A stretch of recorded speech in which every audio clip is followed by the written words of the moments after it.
What's going on, everybody? C4 here. Welcome back to the channel, and we are here for our third team in our Madden 21 Flashback Rebuild series. And as voted on by you guys, we're doing the San Diego Chargers. So these are the 09 Chargers. I went in and looked at the Madden 10 ratings for the San Diego Chargers and pretty much ported those over, like 98%. Occasionally there was an egregious rating or two, and that is going to be our roster. Quick, miscellaneous, everything. Usually I do like to have face cams in here, like I'm trying to get back into it, but the reality of it is I'm barely wearing any clothes. I'm not presentable, and I just took an edible. I don't want to be in front of the camera right now, but more often than not for this series, expect the face cam to be here.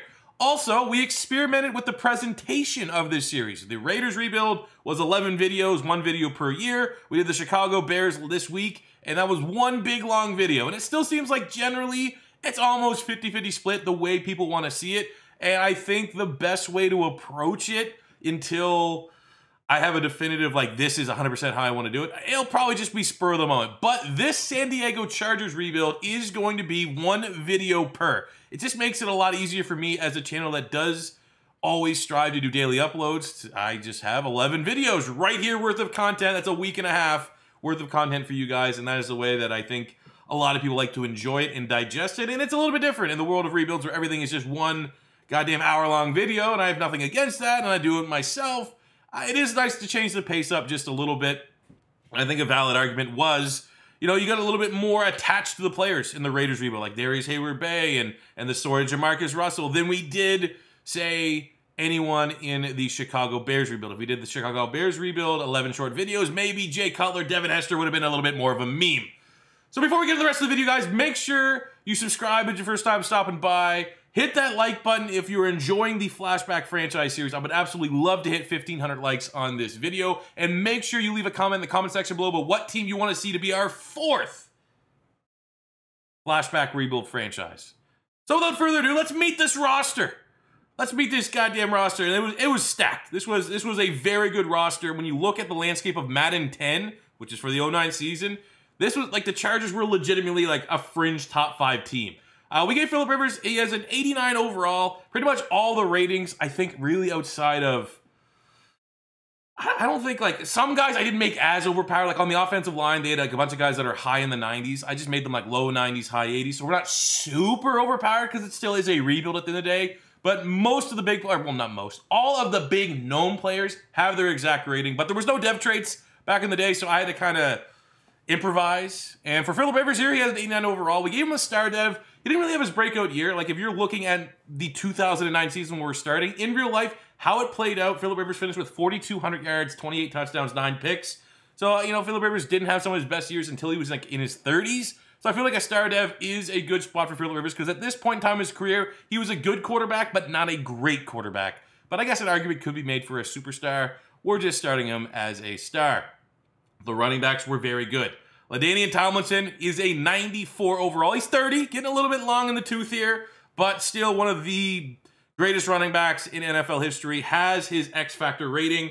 In this year, he actually was banged up a little bit. It was actually the beginning of his decline, but he had a 94 at the base starting ratings. I figured let's pay him the respect, but he ultimately only finished with about 900 yards from scrimmage and 12 total touchdowns in that 2009 season. We saw a lot of this man for the Chargers. Darren Sproles, 86 star dev, 26, 4-year man out of Kansas. That year for Darren Sproles, he had 840 yards, 7 total touchdowns. It was one hell of a backfield here for the Chargers. So that's going to be fun to use. And it's going to be interesting to see if we can make Darren Sproles, as LT kind of gets phased out, can Darren Sproles, you know, 29, 27, 28, 29, become a lead back? Who knows? Fullbacks, we have Mike Tolbert. Remember Mike Tolbert? Nice, you know? Where was he? With the Panthers? He was fun. Wide receivers, we have Steven Jackson. And by Steven Jackson, I mean the edible just kicked in. Vincent Jackson, 84 overall on the year. He actually had a really solid year in 2009. 71 catches, almost 1,200 yards, and 9 touchdowns for the big body possession wide receiver out of Northern Colorado. Chris Chambers with the 78. We have Malcolm Floyd with the 74. Not an elite group. Malcolm Floyd had like 700 yards that year. Chris Chambers was hurt, but he was always, you know, an explosive guy. I remember him back on the day when he was on the Miami Dolphins. But you can see definitely the strength of this team is not really at wide receiver. It's at running back and Antonio Gates. He's now 29, so he's getting a little long in the tooth, but Antonio Gates, don't get it twisted, generational talent at the tight end position. 96, we gave him the superstar X Factor, the double me ability. This year in 2009, he finished with 79 catches, 1,100 yards, and 8 touchdowns, was the go-to target for Phillip Rivers. And did you know he used to play basketball? Did you? Did you know that? The offensive line, we have Marcus McNeil, who got an 84 overall. Left guard, Chris Dielman, 89. Center is Nick Hardwick, Charger legend. He's an 87. All those guys were good, but not truly elite playmakers. So I feel like those ratings are pretty fair. The right-hand side line is not particularly good and definitely a position we're going to want to address in the draft sooner than later. Defensively, so we have a Ron Rivera defense. He was their DC that year. So we're running a 3-4. Left end's not great. Right end, we have Luis Castillo, who has an 85 rating in that season. Luis Castillo, he was more of a run stuffer, you know, never really known as a prolific pass rusher, but he always had a really good Madden rating because of his run stuffing ability. He only had 2 sacks in 2009, but he got an 85. I gave him the normal dev. On the defensive line, Jamal Williams was an absolute beast. You want to talk about run stuffers. Jamal Williams was just one of the best. You know, one of those guys that really, like, when I first started getting into football, I was like, man, how's this guy so highly rated in Madden? And then when you really watch him, it's like, oh, he's just a mauler. Just eats space. So he's a 93 with a superstar, but he is 33, so we do need to think about his replacement sooner than later. Linebacking core was pretty solid. Sean Phillips, we have an 86 overall, normal dev for Sean Phillips. That year, he actually led the Chargers in 09 with 7 sacks and 9 TFLs. He was always fairly solid. Larry English was probably their best rookie that year, 72 overall, their highest rated rookie anyways. Middle linebackers, not great. We have Stephen Cooper and Kevin Burnett. I mean, Kevin Burnett's literally the only guy that I actually kind of remember from this linebacking core. It's not great. Definitely a top-tier position to improve in the draft. Lights out. One of my favorite players. See, the contracts are always a little bit weird with the base rosters, but like Sean Merriman is one of my favorite players in NFL history. One of my, probably my favorite defensive player of all time in Madden. He's a 90 with a superstar dev. He only had 4 sacks this year, yet, you know, his breakout year came, obviously, when he was a rookie in 06. He kind of fizzled out. This is like the point where, like, if you were a Charger fan, you're like, man, Sean Merriman needs to get back on the steroids. You know, it was one of those things. He was, you know, kind of like Brian Cushing from the Texans, right? Elite talent, looked like almost borderline generational talents. Pot for steroids, didn't really look the same. So it's going to be nice for me to try and redeem Sean Merriman's career a little bit in this rebuild. Into the secondary, we have Antonio Cromartie, who is at 25 in his peak. All he did was pick off Peyton Manning, it felt like, at this point in time in his career. 90 superstar, and he's only 25, and probably at this point only has 14 kids. So that's something. We have Quentin Jammer, got an 83. Antoine Cason with a 77. You look at the performance this year, Quentin Jammer had 3 picks. Antonio Cromartie had 3 picks. 2 picks for Antoine Cason. But I think long-term Cromartie and Cason could be intriguing options for our secondary. Free safety with Eric Weddle, who is an 85 superstar in that 09 season. Eric Weddle had 2 interceptions, 82 tackles, and was like just beginning to become one of the premier free safeties. Safeties in general in the NFL. It's awesome. He still has his face scan here in Madden. He is going to be an absolute beast. Can we make him a team captain? We gotta do that right now because I'm a huge Eric Weddle fan. Remember, fun fact, he was like a 2-way player. He played a little bit of running back in the day. Strong safety, we have Clinton Hart. Ugh. Need a strong safety. Special teams was good. Nate Kading actually had like a 95 overall, but I don't want, like, you know, I tried to downgrade kicker ratings a little bit because back in the day in Madden, kickers were just absurd. So I gave him an 89. And at punter, we have Mike Cyphers, who got a 90. Generally an S-tier special teams unit here for the San Diego Chargers. That's our team, man. I'm expecting immediate results because there's only like a handful of positions that we desperately need to improve. So without further ado, let's get into the 2009-2010 season here with the San Diego Chargers. Coming out of the bye, 5-4's not bad. Tied for first, tied for last in the AFC West right now. Looking at the draft, knowing the positions that we kind of need to get better at. We need depth on the defensive line. We need middle linebacker. We need strong safety. We could use big-time outside bulky boy at wide receiver. We pretty much need to address the right-hand side of our offensive line. It's a solid draft. I mean, you look at strong safety, we got TJ Ward, Taylor Mays, Cam Chancellor, Rashad Jones, but obviously TJ Ward.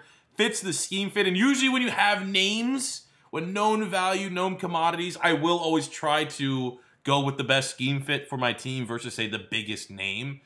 You know, we need some middle linebacker help. Rolando McClain, Darrell Washington, Brandon Spikes is there. I'm sure we'll be able to scout Sean Lee. Sean Witherspoon can play that role. Navarro Bowman definitely can as well. On the defensive line, I mean, this is a massive year to get a D tackle. You need a run stuffer. You need someone to potentially be the heir to Jamal Williams. Linval Joseph would be perfect.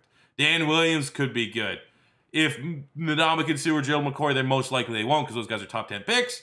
But there's plenty of options at defensive tackle. Edge rusher, we need guys that can play in a 3-4.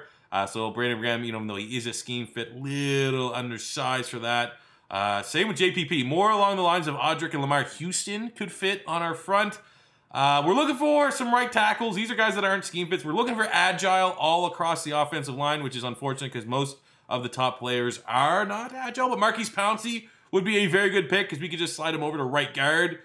Zane Beadles looks solid in the second round. Obviously, Trent Williams, we've used him before. But Brian Bulaga, you know, weird way of finishing around his career. He's currently the starting right tackle for the Chargers when healthy. And that can be fitting that we could just draft him right out the gate.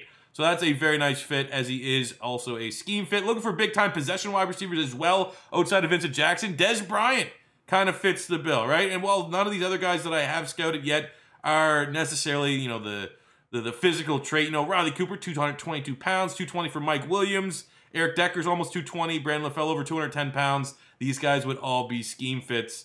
And you know, Ryan Matthews was the actual selection for the Chargers. I don't think we're going to be that desperate for a running back. But, you know, it's all stuff to continue to monitor as we scout for the remainder of the season. Contracts. Let's just do that before I feel like we should hop in and play a game here. Ladainian Tomlinson, I want him to finish his career with us. We have absurd amount of salary cap, so I think we can make it work. Antonio Cromartie is actually someone we need here for the majority of his career, as he is just about to hit his prime. We have Marcus McNeil, 84. Yeah, sure. You're only going to get better.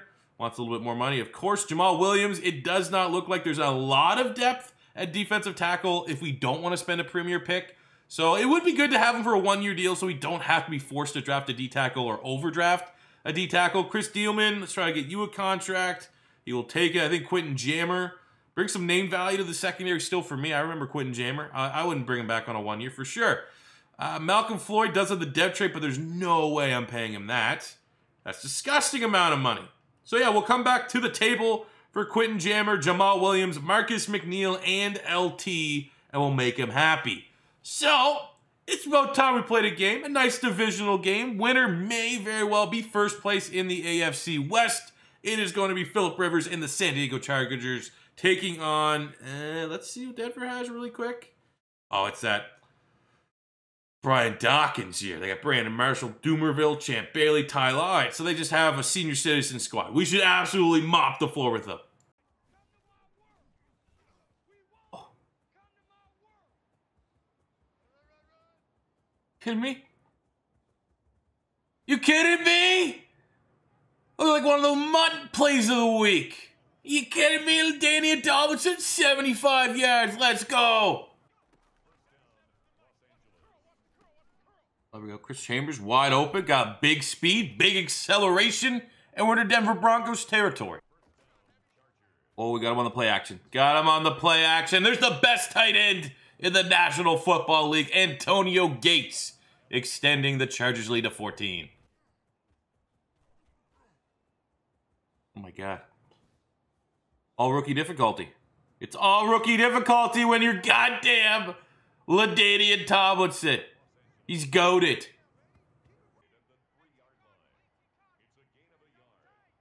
Can the Denver Broncos offer something in terms of a run defense? Or is LT... Can't stop him. Hat trick. First half hat trick. The Chargers are running away with this one.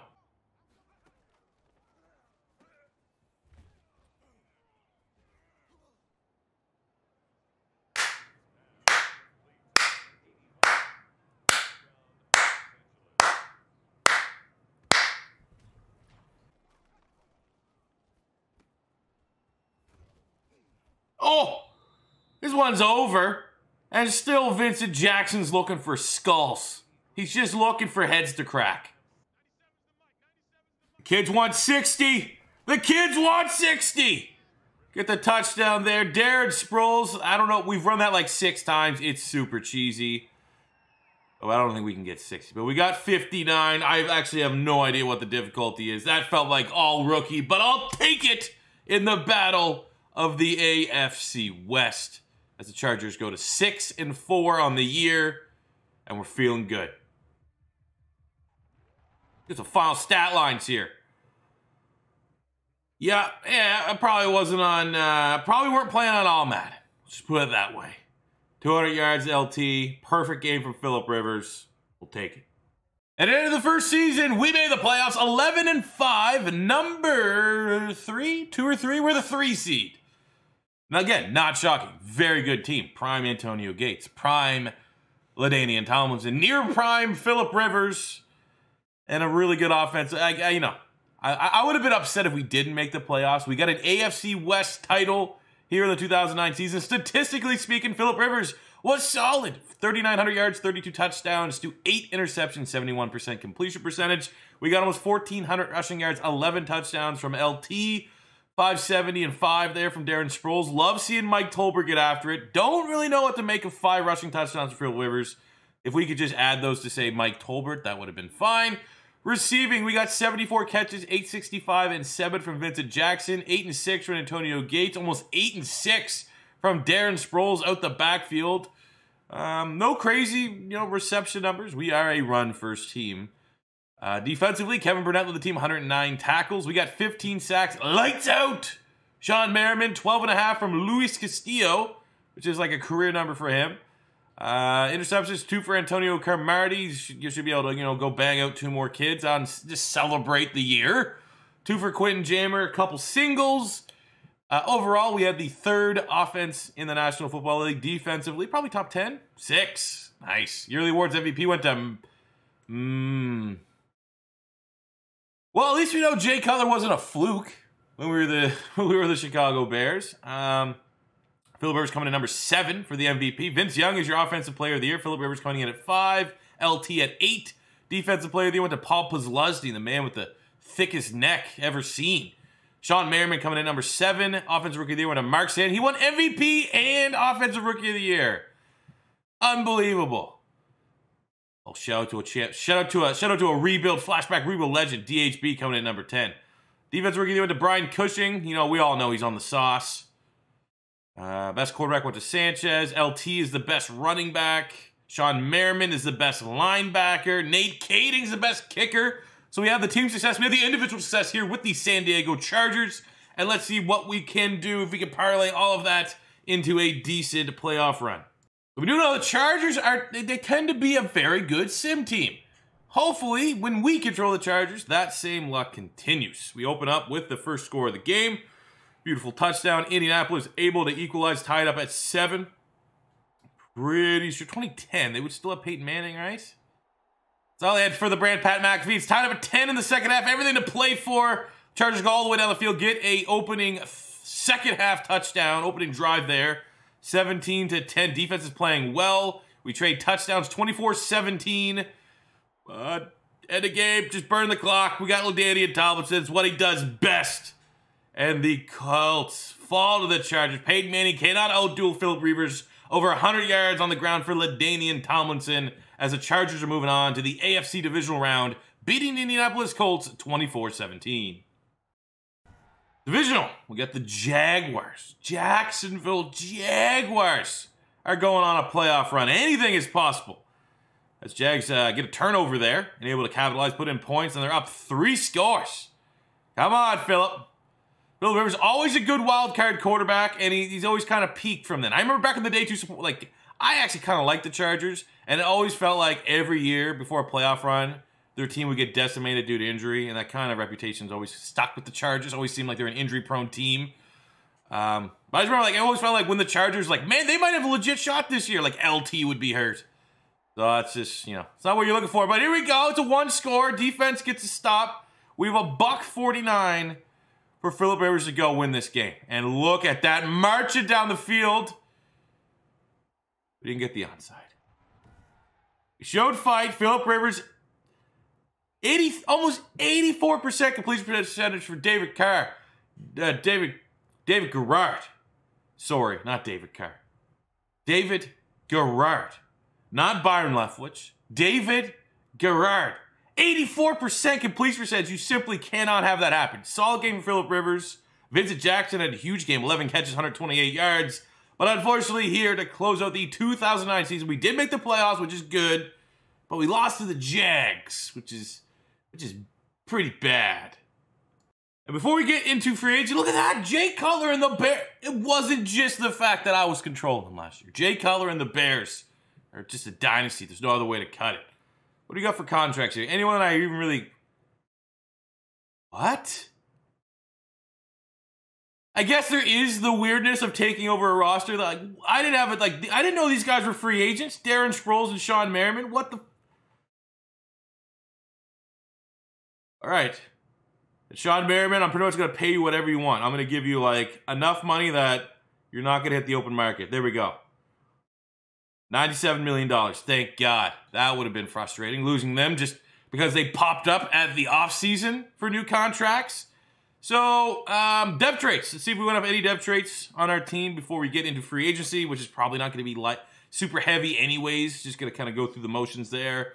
No depth traits gained on the offense. Defensively, don't think any depth traits gained. Surprise. I thought Castillo might have played himself into a depth trait.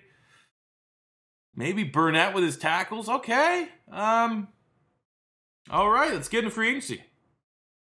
For free agency, interesting names. This is our third rebuild. There's new players every time. This is probably the best pool of players I've seen because most times it's guys that are like 35, 36, like, you know, one-year wonders, stopgap type players. There's some interesting guys here. Unfortunately, not a lot of positions in need. Like, you look at wide receiver, Vincent Jackson, and the drop-off's pretty big. Like, Mike Sims, Walker. Shout out to the 1.5 season he was good in Jacksonville. But, like, there's no one... I'm not giving Derek Hagan $45 million, right? We know we can draft well at these positions.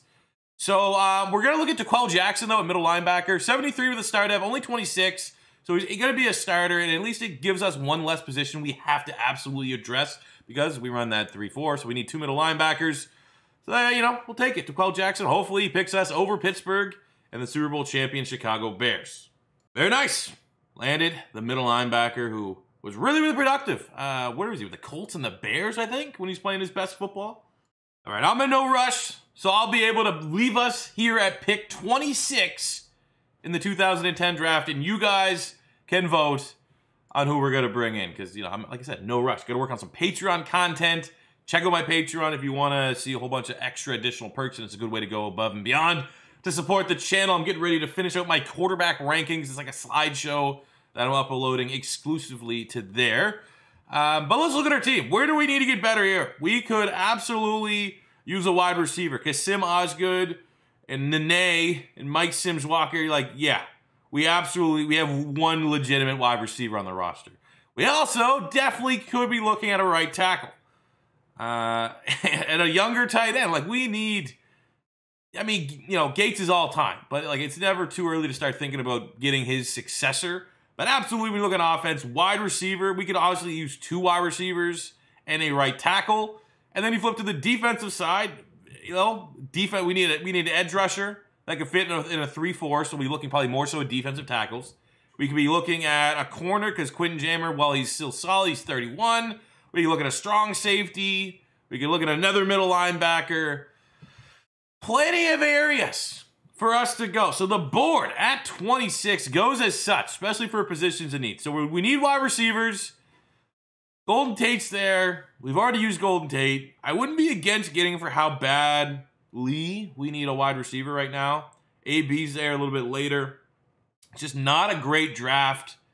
You know, right now, sitting at this point, like Dexter McCluster really spent, it's not looking like a great draft to replenish our wide receiver talent. Like, I'm more, maybe we could get, you know, an Emmanuel Sanders in the 2nd round. Just take a little bit of liberties there. I mean, Eric Decker also could be an interesting player that fits our style. At tight end, Gronk's still there. Jimmy Graham. It's a great year for tight ends to get a replacement a little bit later on. Someone like maybe Dennis Pitt is a little less controversial than Aaron Hernandez to come in and be the backup to Antonio Gates. We need a tackle. And You know, I got, guess Saffold. Saffold looks like a solid pick here. Late second round talent, not too bad. We need a defensive end that fits our scheme. So Lamar Houston is a 3-4 defensive end, 305 pounds, looks fairly solid. Right defensive end, Jerry Hughes, you know, not so much a scheme fit. Inside, Tyson Alualu would be a scheme fit on our front. Linval Joseph could be pretty good. Maybe a little bit later, if we luck out, maybe it's the third round. Geno Atkins is still on the board. We could consider that. He'd be a great defensive end in our scheme. Middle linebackers, Darrell Washington's on the board. He's a scheme fit. Late second round talent. Great athlete there. Top 40, 3-cone, and 20-yard shuttle. Brandon Spikes as well. Into the secondary, we got Patrick Robinson, Kareem Jackson, who can kick back into the safety spot. And then for the rest of the safeties, you know, we still got TJ Ward there, Taylor Mays, Cam Chancellor. But ultimately, you know, this is a tough one because I would say we probably need wide receiver. And outside of Golden Tate, who's a player that we just used 2 rebuilds ago, you know, I don't want to cheese too bad. Like, Manuel Sanders is a guy that, like, I don't know. I'm going to let you guys pick, honestly. Because then if I pick Emmanuel Sanders, like, I'll C4, you cheese. No one would pick Emmanuel Sanders. That's a hindsight pick. That's not picking within the spirit of the draft. If you guys think we should get Emmanuel Sanders, I will get Emmanuel Sanders, and the only people to blame is yourself. But I will go whatever direction you guys want to, understanding what positions we need to get better. So let me know in the comment section below on the team that the player that gets the most, I don't know what we're going to call it, likes, comments, either or. Whatever one makes sense. Even if you feel like, oh my God, I only got 17 thumbs up on my comment on who to play. If you give me a good reason, if you make a solid argument that I should draft that player, I'll make the deal. I'll pull the trigger. I'll pull the strings and make that happen. So get after that, fellas. And when we come back for part 2, we will kick off and start with this 26th pick. Thank you guys for watching. As always, if it's your first time stopping by, don't be afraid to hit that subscribe button. Smash the like button if you enjoyed this video, if you enjoy this series, because the likes help this video and this series get a little bit more exposure within the Madden circle. There's not enough people who watch Madden on YouTube that know what I'm doing. And the easiest way for you to help spread the word, is by liking the video and by sharing it with your buddies. But that'll do it for me today, guys. Thank you for watching. Until next time, it's C4, saying peace